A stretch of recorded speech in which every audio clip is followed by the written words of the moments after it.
how we're going to look at this in this particular session is, as you can see on your screen, you have got a picture. Okay, you've got a picture of a process from the Jenna scenario down to the Sarah scenario.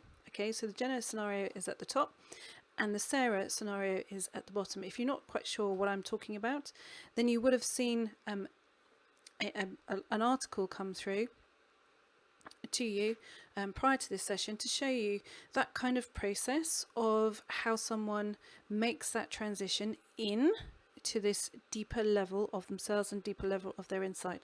So what we're going to be doing is going through that so that you have a stronger understanding of it. So I will be showing you in this session rather the process of moving from feeling that kind of inner squeak towards self-awareness, which is at the top of this diagram that you've got on your screen, through to blasting that path open and knowing the stages, knowing the stages that you pass through and why you pass through those stages. Okay, because I think it's really important for you to understand why you would pass through those stages. And I think also it helps you to feel safe as you find your way yourself naturally moving through those as part of your inner development. So I'm going to show you that path via those two characters. Okay, the character that we'll call Jenna and the character that we'll call Sarah. Okay, so this is the character Jenna and this is the character Sarah. Okay, so you'll know by the end of this session how to transform your inner world from the frustrations of Jenna into the Zen state, calling it the Zen state of Sarah. Okay, so how to achieve the Zen state and why you would want to. Okay, so we're going to have a look at that as to why you would, how to achieve that Zen state and why you would want to. One of those reasons, as an example, just kind of going into this in detail, and this really saddens me that this is very much a reality. As an example, in the EU, there are 165 million people, that's an awful lot of people, who suffer from some kind of mental or neurological illness. Okay, that's a lot of people. In America, it's 40 million. Okay, 40 million adults suffer from anxiety and depression. These are people who are classified as having that as an issue. This isn't just, you know, kind of possibilities. These are people who are classified as having that. 39% of UK adults aged 16 to 74 are accessing mental health treatment for anxiety and depression. 39%. And that is a drastic increase from 24% in 2007. What is crystal clear, okay, what is crystal clear is that people are feeling more and more stressed. Intuitive sensitives absolutely are within those statistics, okay, but there's a big but here, they don't have to be. Absolutely, they don't have to be. You have the ability to access your supersonic insight, which I believe is a natural protector, okay, from the stresses of life. Very much so. I think it's a natural protector from the stresses of life. How do I know that? Because I've been through that whole process. Okay, I'm extremely confident that that is the case.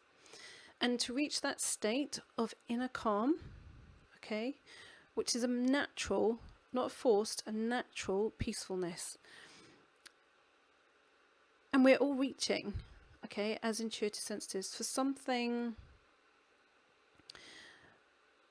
that we have no idea really what it is. And I'm about to tell you what it is. Okay, what it is, that thing that you think, wow, where is it? It's kind of over there somewhere. I know I'm reaching for something, but where is it and how does it sit in?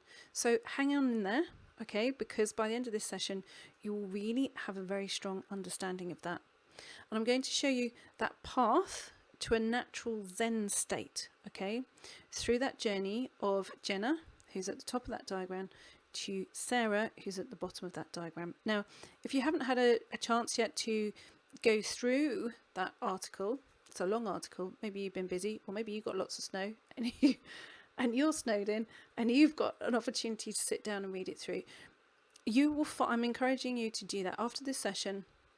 Revisit it, because you will find something in there that's really helpful for your own path moving forward, and to give you a level of understanding. Okay, so the 3 secrets. Okay, we're going to have a look at this from the 3 secret stages, and we're looking at this from the path of Sarah first. Really, from Sarah is the outcome that you're looking for. Okay, so secret number 1 is belonging.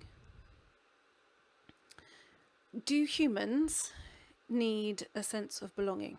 Okay, now to explain that, I'm going to use the words of Daniel Siegel, who is someone who I have a lot of respect for. Okay, a lot of respect for his interpretation of things, and he is an interpersonal neurobiologist. Yeah, that is quite a mouthful, and you may be thinking, what the hell is that?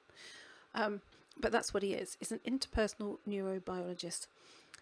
He's a psychological researcher, okay, with a huge, monumental interest in how everything connects and how everything is put together, how everything really connects in this world. So to give you an example, on a research trip to Namibia, he and a group of researchers going to Namibia, which is an African country. It's home of the tribes. His reason for going, it's the home of the tribes that seem genetically most closely related to the first Homo sapiens, okay, so first humans, from which we are all descended. Okay, so he's going as part of a research team in order to have a look into this from a psychological perspective. So he explains this as being one evening when sat around a campfire in a village location with Namibian villagers. Daniel asked the translator to ask one of the villagers a question, okay? And he said, here in Namibia, there's a horrible drought, there is famine, and there is many diseases that are resistant to medication. And yet, the people of every village that we visited seem very happy. This is what Daniel said to one of these villagers. Oh, well, via the translator. And he asked the translator, can you ask why they are so happy? And the villager's response was, obviously via the translator, and this it certainly surprised me, and well, it made me feel fuzzy actually, because I absolutely agree with it. And the villagers, this Namibian villager who has nothing, there's famine, extreme famine, diseases that medications are resistant to, extreme situations, probably the most survival orientated extreme scenarios. Yet all the villages that they visited, everyone's happy. And this person said, we're happy because we belong. And I think that's a powerful emotion, or a powerful way of looking at things. As I say that, in terms of that reality for that person, feel it, because it's very much something that I think you can feel in terms of those words. It's, we're happy because we belong. Then the villager took Daniel Siegel by surprise and asked the translator a question that was intended for Daniel. And this villager said to Daniel via the translator, out of curiosity, where you live, do you belong? Out of curiosity, where you live, do you belong?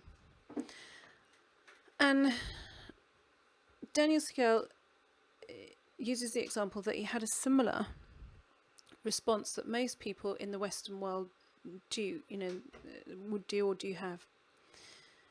that even in a small town where he lives, day by day, the way he sees it is that he'll not meet anyone that he knows. Okay, that so very little connects people to others or to the earth in our society, unless, there's a big unless you make an intentional effort to make it happen. Okay, there's this whole scenario of having to make an intentional effort for it to happen. Sarah lives in the world of belonging. Okay, like that Namibian villager, she lives in that world of belonging. And it's something that we are steered away from in the Western world. Western lives are steered away from belonging. Okay, belonging isn't giving up your identity. To make this really quite clear, because I think often you have, or certainly as a sensitive, find our ways of kind of trying to understand this idea of belonging and what it really means. Belonging isn't giving up your identity. That's to be really quite clear. And that's what many people assume, that somehow or another that's what it means, or even, something to panic over, given that we live in a very individualistic society. Okay, and you might be thinking, what on earth is that? Well, the philosophical definition of individualism is a moral, political or social outlook that stresses human independence and the importance of individual self-reliance. Okay, individualism is about really looking at things from a strong perspective of separation. Okay, meaning never rely on anyone or anything, and we should only act ultimately within our own self-interests. Okay, however, belonging is developing a sense of connectedness. Okay, which feels initially as though you're going against the grain. Okay, because it's not individualistic. It takes in the whole. Okay, it takes in the whole, and the whole means the whole of not just the self, the whole of what we're connected to. Okay, belonging emerges with honouring differences. And then it means honouring there's a whole, but honouring a difference, not creating separation. Okay, that's what belonging is. Belonging emerges with honouring differences and promoting linkages. So promoting things that link as part of a larger whole. If we put that quite simply, everything, I know you've probably heard of that concept, everything's connected, and you've heard it as a kind of wiffle-waffly thing that you've never really understood. But it's true, everything is connected, okay? And that's what Sarah does. She finds herself continually linking as part of a whole. Therefore, attracting positive connections, opportunities and relationships.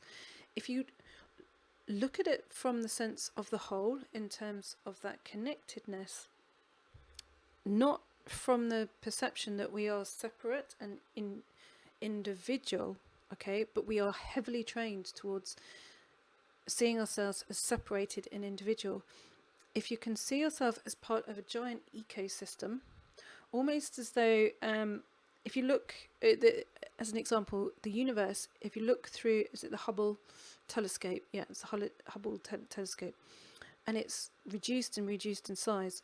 What does it look like? It looks like the whole universe looks like a giant nervous system. Okay? And everything is a connected part of that nervous system. So if you imagine that your own intuitive insight, your supersonic senses are definitions, they're not separate from the definitions of that whole, okay? Which is why you can filter out and look into different aspects of that whole. And that is what Sarah does.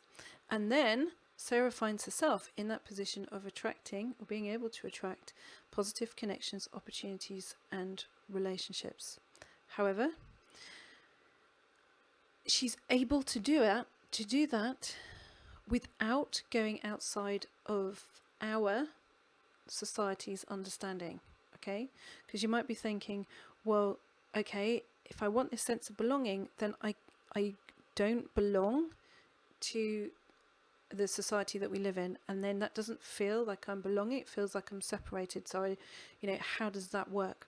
Well, Sarah is able to do that sense of belonging, that sense of whole, and that sense of connectedness, therefore connection to the deeper aspects of her true insight, but without stepping outside of what our, and honouring the differences, what our Western society understands, okay? And why is she able to do that? Because she belongs, and this is the distinction, she belongs to herself, okay? Therefore, she's able to encompass both connection and as an individual, okay? So able to understand the concept of connection, of the whole, but also as the idea of an individual, linkages, connection, and the concept of how we fit in with things in terms of Western society. This is the whole part of being able to be in that deep connected Zen state, in tune with that ecosystem, the whole part of it, but without having to sit on top of a hill, okay? She's in the flow. She's in the flow of belonging, seeing herself as not just her containment of skin and bones, okay? This thing that we're in, this body that we're in, not just as her containment of skin and bones, but an extension of the whole, okay? Therefore, in sync with life, in sync with that giant nervous system that we're all a component of, the universe, intuitive flow. And she stepped out of that box that most people feel, the kind of illogical, and it is really quite a logical pressure to remain in. It's the way things are constructed, okay? And I would say it's also that a huge reason for the fact that so many people in this world are suffering from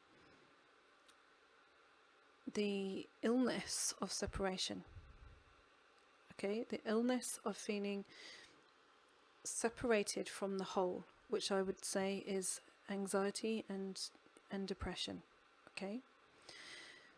So how did she start that sense of belonging? Okay, how did she start that? Well, how did she start that? Through that process of nothing exists without relationship, okay? So that picture on your screen right now is you seeing, imagine, and this is how it all connects, the relationship to everything, okay? This is a picture of a nervous system. What's on your screen right now is a picture of a nervous system. That is the universe as well, okay? It's a universal nervous system that connects everything. So it's not only a nervous system within your own body, but a nervous system that connects everything, that everything is filtered within that framework. And for you, as a sensitive, you are massively linked in with that, okay? You were born with a sensitized nervous system. You were born with the ability to fine-tune and understand these connections much more than the average person. So your sense of ability to move towards that sense of belonging is far greater than the average person, okay? But it feels initially as though your whole nervous system is in that position of being overfired and over uncomfortable. So secret number 2, as we move from Sarah, so Sarah's process is, in remembering that picture, Sarah's process is the outcome at the bottom, and Jenna's process is the beginning at the top. Okay, so secret number 1, we've looked at that sense of belonging, which is the outcome that this Sarah is experiencing at the bottom. And now we're moving into this kind of middle component as we move to the top in terms of that understanding. So secret number 2 is nothing exists without relationship. Okay, so if you are to believe belonging is the key, that it's the key to experiencing life as Sarah does, you may well question, well, why do I feel then that I don't really fit in? Okay, and why am I feeling alone and scared of others? What if we're all part of that belonging, part of that whole? Why do I feel these things? Okay, why am I feeling that? Why do I feel this as part of my experience? It's because there is a difference. Okay, there is a difference between belonging and ownership. Belonging is linking, remember this, is linking and honouring differences. This is the bit to remember. Ownership is the assumption that one person is the extension of another, yet separate from. Okay?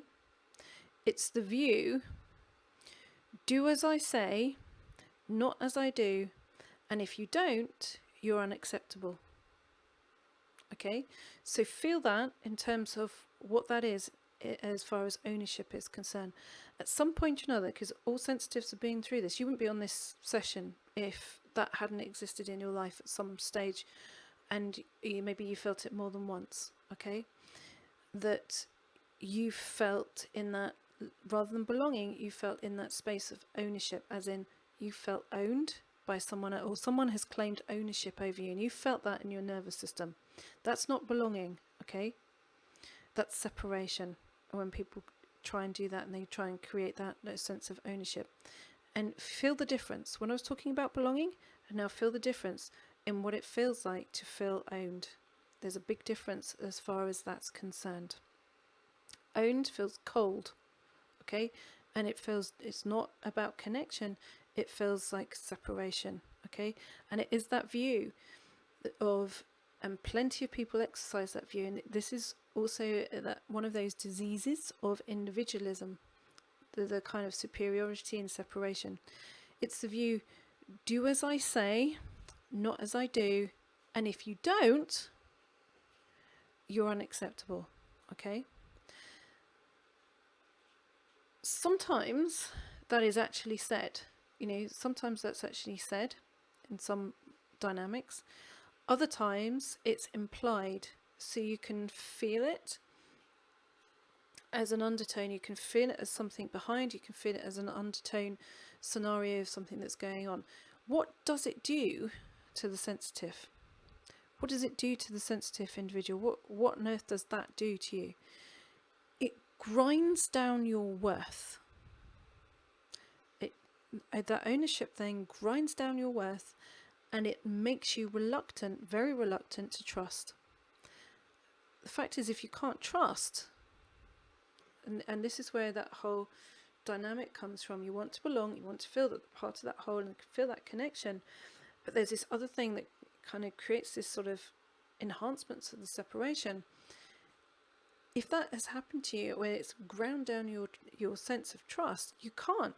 Okay, and if you can't trust, and this is the thing, if you can't trust, then there is no relationship. And not to just to other things, other people, this is what we call numbness.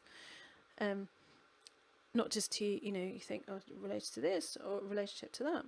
It's not even to yourself. Okay, this is when you go through these cycles of feeling, what do I feel? Do I feel? Do I not feel? Where am I? What is this? I'm working on myself, but I can't feel. I'm going into numbness.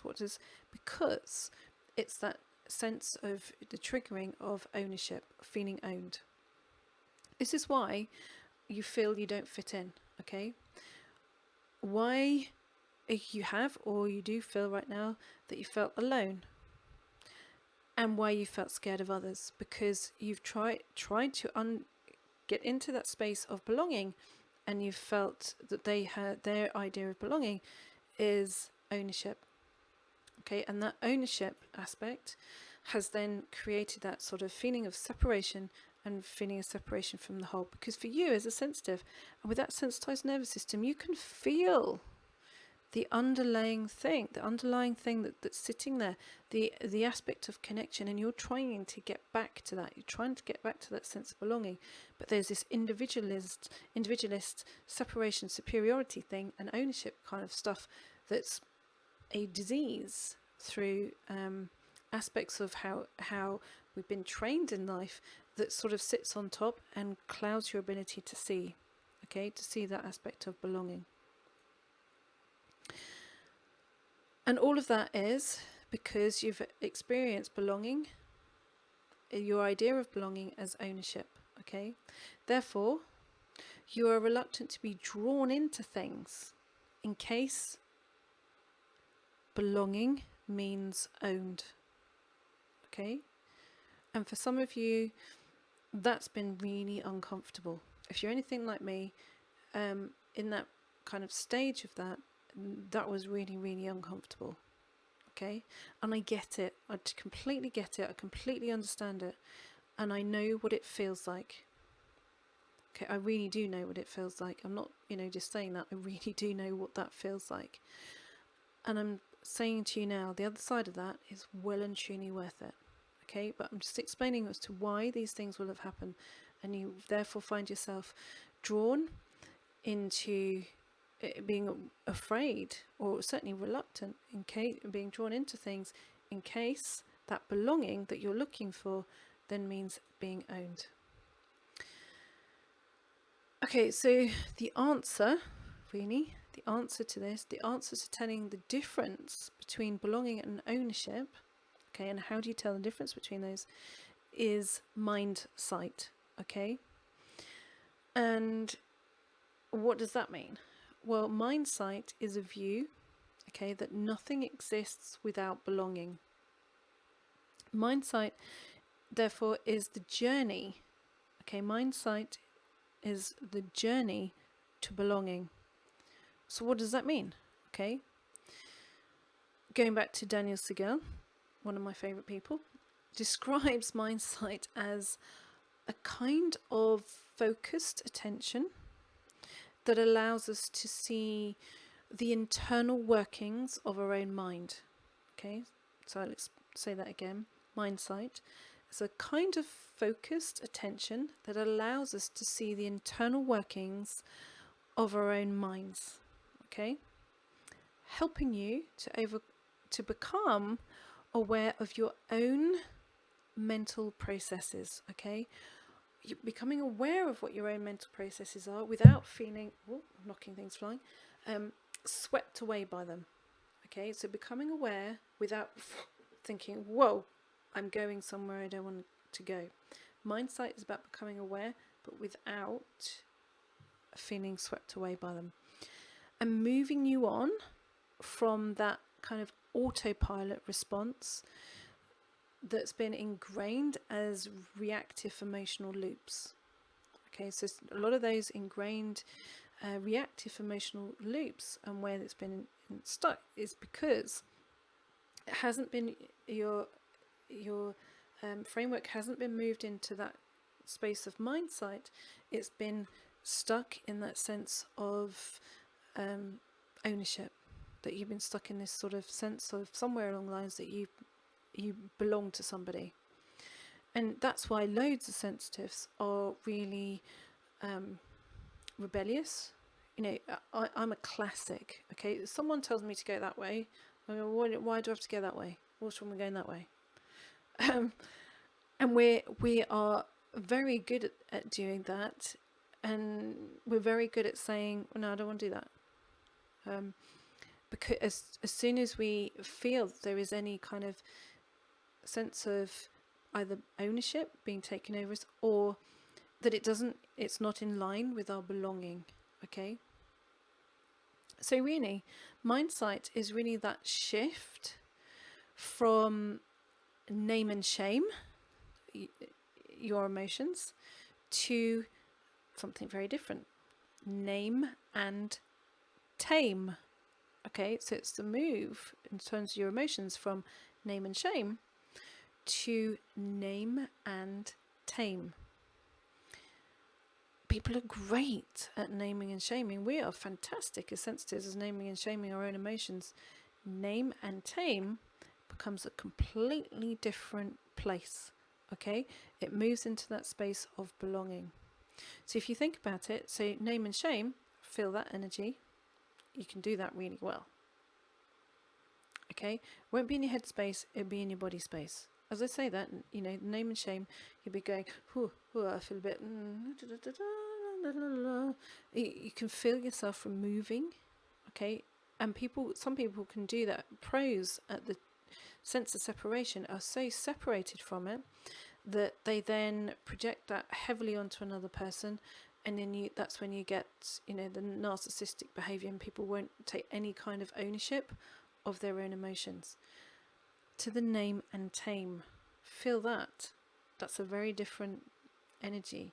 It feels like you start to come towards, okay, you feel that you're starting to come towards that when you think of the name and tame. So how do you do that? How do you do all that? How do you go into this name and tame rather than the name and shame? Well, we all have divided parts of the self. Bearing in mind, we're all part of a whole, but we all have these divided parts of the self. So you could say one bit is rebellious. So one bit of you is rebellious, but it's not the whole of you that's rebellious. There's one bit that's rebellious. You could say there's another part that is shy. Okay, so there's another bit of you that's shy. Not the whole of you is shy. There's one bit of you that's shy. And you could say, well, there's another bit of me that's angry. And maybe it's never been owned. So it comes out in passive aggression, or it comes out in aggressive behaviour from other people. So we all have these different parts. So, one bit's rebellious, one bit's shy, one bit's angry. Another is an 8-year-old, another is a 68-year-old. You kind of get the picture. Okay, you get the picture of how we all have these different parts. All these parts, under the name and shame umbrella, act independently of each other. Okay, so when you put all of those different parts, the rebellious part, the shy bit, the 8-year-old and 68-year-old, under the name and shame umbrella, they all act independently of each other. Believe me, life is exhausting, okay? If you attempt to get these independent parts of the self to work together, okay? It feels like if it's under that name and shame category, it's like herding cats, okay? It's impossible. You start to get, one bit doing this, one bit doing that, but actually they want to act independently of each other. A nightmare, exhausting within your own internal world if you've got them under the name and shame category. Okay, literally herding cats. I've got cats. I know how difficult that is. But Sarah, shifts this and transforms the process into allowing each part to, guess what? Belong. Okay. To give you an example, for me, I'd never felt that I belonged. Okay. Certainly family-wise, I was a possession without doubt. Who should be grateful? I should be grateful for this. I should be the grateful gift of life. I should be grateful. And I certainly didn't feel like I belonged. Definitely in terms of a possession. If you've never belonged, it's a whole new concept. Okay? If you've never had that kind of core early experience of feeling that you belonged, belonging is a whole new concept. It's alien. You're used to being on the outside. Okay, so if you're used to them being on the outside, being on the inside although it's desired, is downright scary. Very scary, okay? The issue is that you then sabotage any deep connections. You know, as soon as you then start to feel on the inside, when you've had no concept of belonging, you then sabotage, okay? Guarantee you. If you've been in that position, you've done that at some point or other. You'll sabotage any deep connections or feeling of being valued until, and this is a big until, you belong on your own inside. Okay, you'll keep sabotaging until you belong on your own inside. Each time I had the opportunities to belong, I'd stuff it up. You know, when I was in that particular framework, every time I had those opportunities, I would properly stuff them up. Okay, from all kinds of things, from relationships to various different opportunities. I go, something great, something nice. Do I deserve that? No, sabotage. Oh, how did I manage that? I managed to stuff that one up until I realized it's not about elimination. Okay, remember that. If you only remember one thing about this session, in thinking, where is Heidi with the giant microphone? I've never seen her with a giant microphone in front of her before. Until I realised it's not about elimination. Okay, let that go in. It's not about elimination. Okay, definitely not about elimination. It took me a long time to figure this one. It's about integration. Okay, it's not about getting rid of these components on the inside. It's about integration. Okay, and I'm a very firm believer, never eliminate, integrate. Okay, you're inside. To become a Sarah, it was necessary, okay, for me and for you to name and tame, okay, and become not the kind of dominator of my inner world, the leader of my inner world. Okay, so I developed relationship between all of those separate parts, all those separate parts of the self. So, you know, we all have different ones. You can have masses of them. You can have, and as you know, gave you a few examples. You've got the angry one, you've got the rebellious one, you've got the 8-year-old, you've got the 68-year-old, you've got the this, you've got that. We've got masses of them. Okay, especially if you've had aspects of life where belonging wasn't encouraged, or it didn't feel like the ownership was a bigger thing than belonging. Okay, no elimination, integration. Okay, and I developed relationships between all those separates. Okay, all those parts that had previously been separate. It was integrating all those as aspects of the whole. And what did they become? They became my inner troops. Okay, and believe me, if you've got an army inside that's all working together, even if they've got different aspects, different characteristics, but they all march together, these troops, when all those troops march together, they helped each other. No one, in terms of that inner troop, was rejected. Even the darkest parts. And this doesn't go for other people. This goes for your own internal world. Okay, this is how you then integrate the sense of belonging and how we work as an individualized Western society. Okay, so all of those internal parts, they helped each other. No one was rejected. Even the darkest parts, and believe me, I had some dark bits, were intentionally integrated. Okay, there was no naming and shaming. They were named and tamed. Okay, and when you've got all those parts and they're named and tamed and they work together as your own inner troops, wow, you really do shift to that sense of the belonging self. Okay, now the key is you can't gain relationship and belonging from the outer world until you belong to your inner world. Okay, I'm going to say that again because it's a really important part. The key, and this is a key to remember, okay, is you can't gain relationship and belonging from the outer world until you belong to your inner world.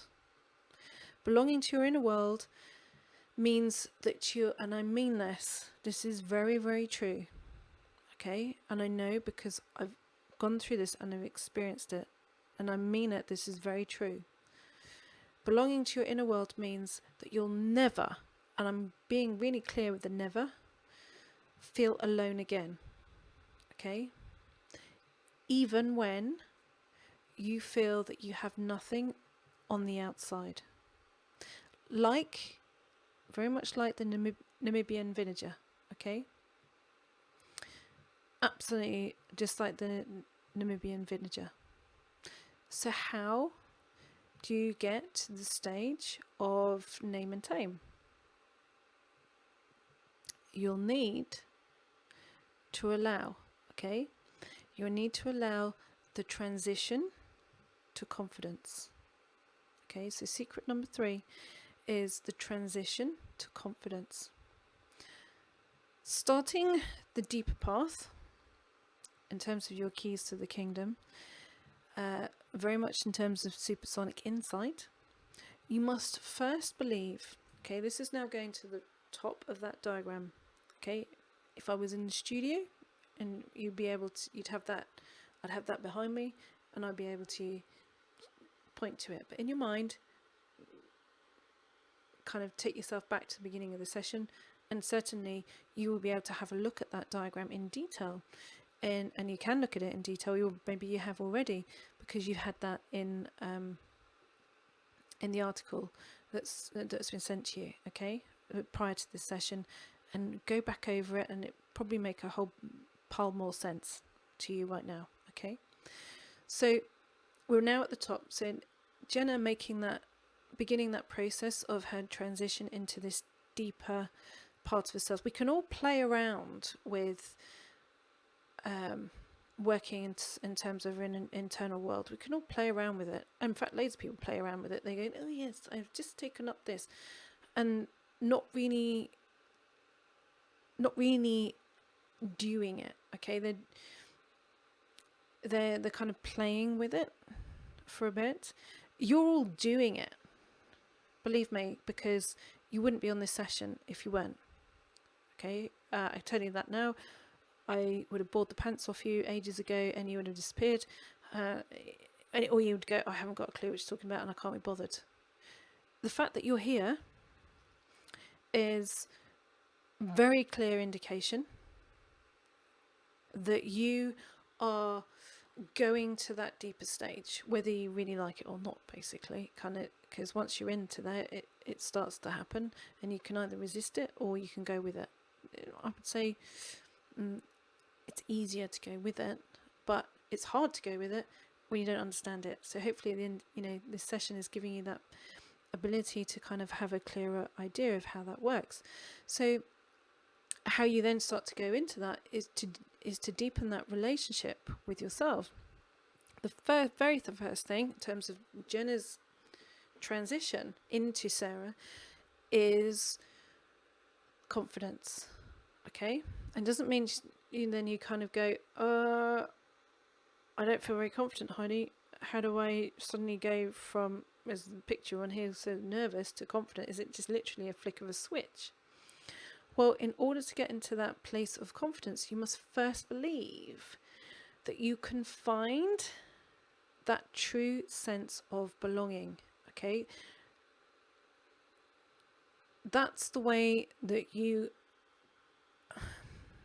able to flick in your own internal word that switch. Okay, that it isn't, belonging isn't some kind of elusive mythical creature, or something that only happens for other people. You might think, oh yeah, oh well, they have this sense of belonging, but that doesn't happen to me, it only happens for other people.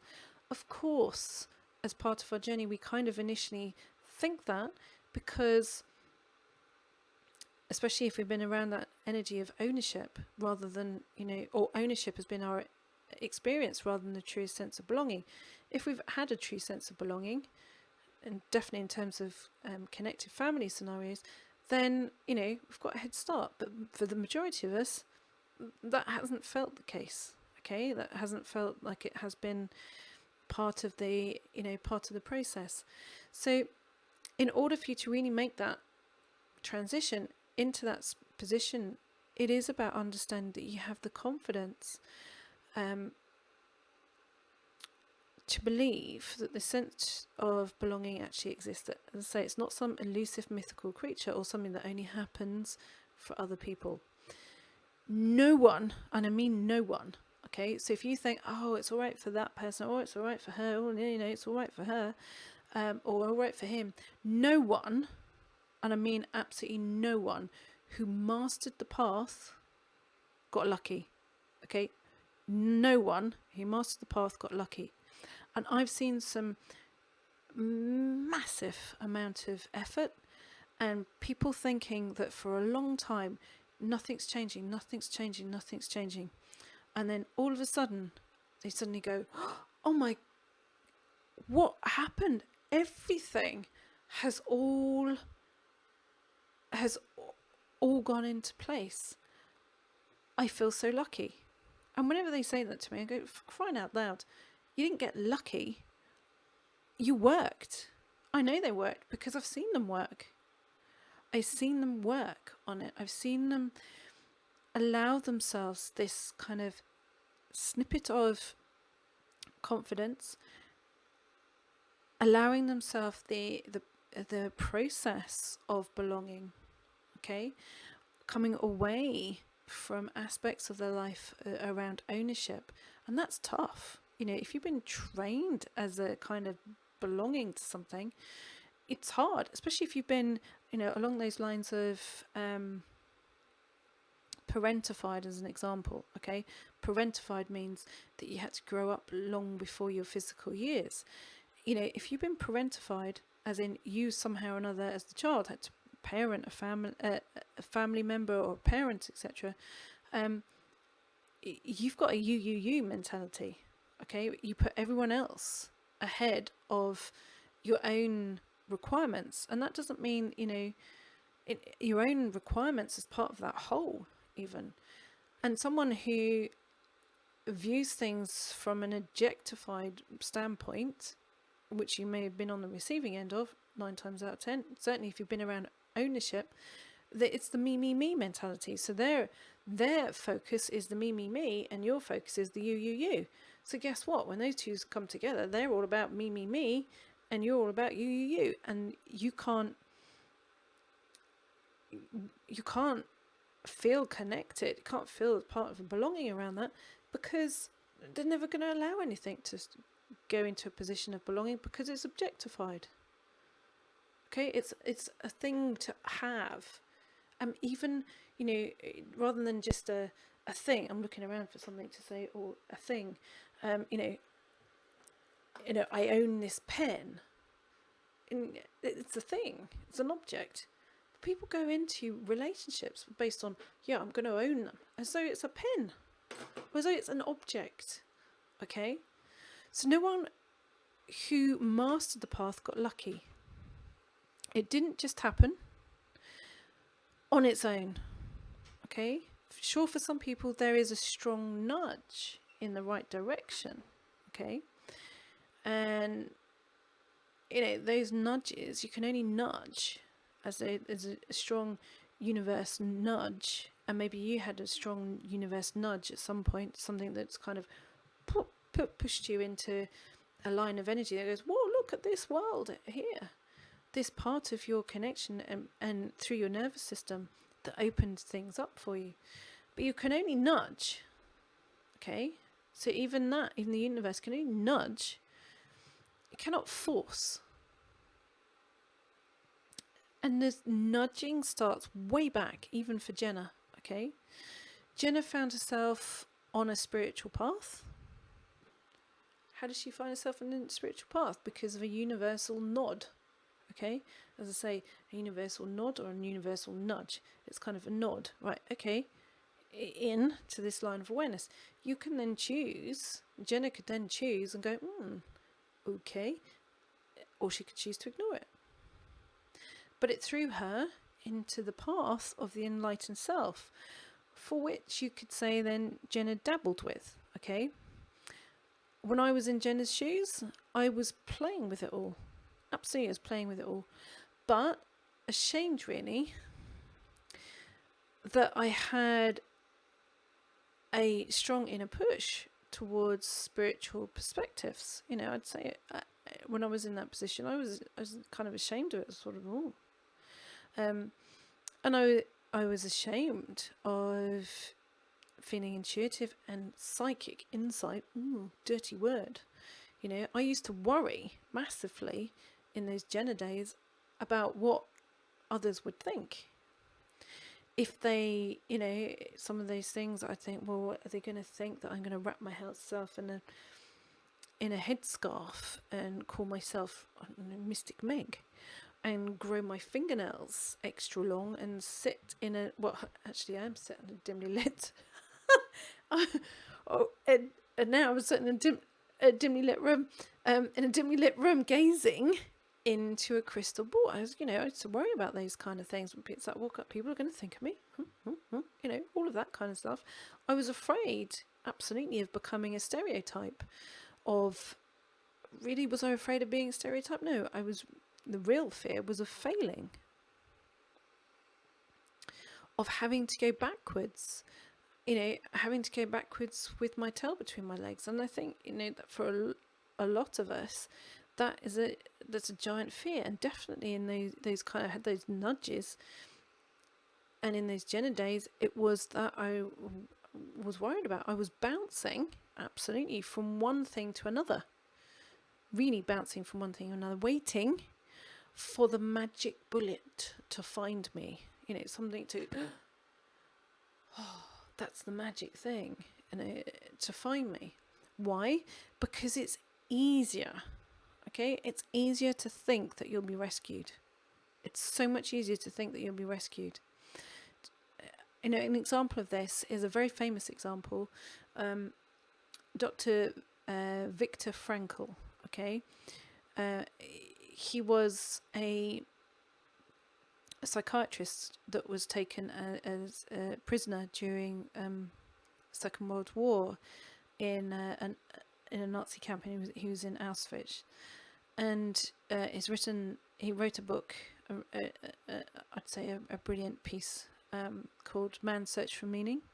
And in that, he described the psychiatric term, which is the delusion of reprieve. Okay, apparently this is something that happens for a lot of people. And it's to describe the moment of man's last minute belief at the point of execution that they'll be spared, that they'll be rescued. And that's why they're passive, right? Okay, and will passively follow instructions even when the instructions go massively against their values.